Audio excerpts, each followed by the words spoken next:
तो है गाइस, कैसे हैं सब? बढ़िया होंगे, आशा है कि सब कुछ बढ़िया और अच्छा काम आप अरे यार काम आप है गाइस। तो कैसे हैं सब? बढ़िया होंगे, आशा है कि सब बढ़िया और खुशहाल होंगे। तो चलिए स्टार्ट करते हैं। एक और मज़ेदार कहानी आज सुनने वाले हैं, उसके बाद में कुछ निष्कर्ष निकालेंगे। तो चलिए स्टार्ट करते हैं इस कहानी को और आपका टाइम बिना बर्बाद किए तो चलिए स्टार्ट करते हैं। देखिए, कहानी का जो पर्पस है ना वो तो लास्ट में ही बताऊंगा मैं। तो अभी क्या करते हैं, अभी इस कहानी को सुनते हैं कि दो किसान थे।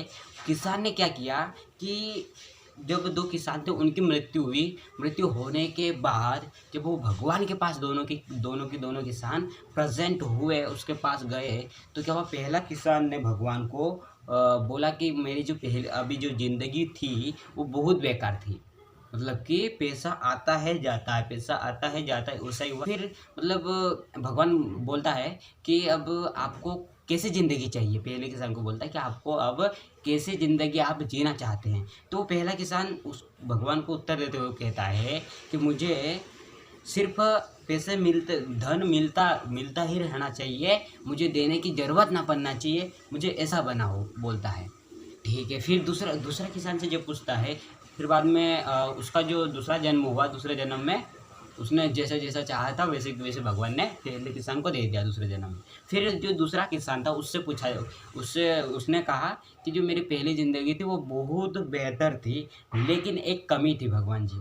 क्या कमी थी? कमी यही थी कि पैसा तो भरपूर था, मतलब कि पैसा कुछ भी नहीं था, पैसा अच्छा था मेरे पास, लेकिन मेरे पास एक कमी थी कि कोई भी व्यक्ति भूखा आता है और वो मतलब वापस चले जाता है, भूखा ही चले जाता है। ये मुझे बहुत बेकार लगता है। तो मुझे दूसरे जन्म में ये मतलब ये वरदान दो, और ये मुझे वरदान दो कि दूसरे जो जन्म में जाऊँ तो मेरे घर से कोई भूखा व्यक्ति खाली हाथ न जाना पाए। ऐसा करके उसने भगवान से कहा। तो फिर बाद में दोनों का जन्म हुआ, दूसरा जन्म। उस बाद में वहाँ पर क्या हुआ, पहला किसान था कि सिर्फ पैसे आना चाहिए। पैसे पैसे कैसे आएंगे? वो भिखारी से आएंगे ना। भिखारी को सिर्फ देना चाहिए, भिखारी को सिर्फ पैसे देते हैं ना कि लेते हैं। और जैसे अमीर, अब फिर बाद में जो दूसरा किसान था वो अमीर बना। अमीर क्यों?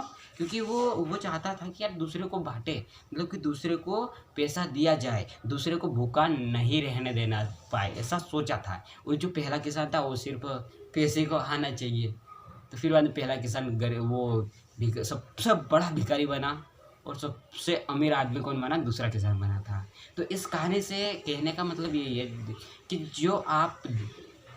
जो आपके पास है उतने में ही खुश रहना चाहिए। क्योंकि यदि आप थोड़े से पैसे में, मतलब जितने पैसे हैं, जितने धन संपत्ति आपके पास है, यदि उसमें आप खुश नहीं है ना, तो फिर आप ज़्यादा कमा के भी खुश नहीं रह पाओगे।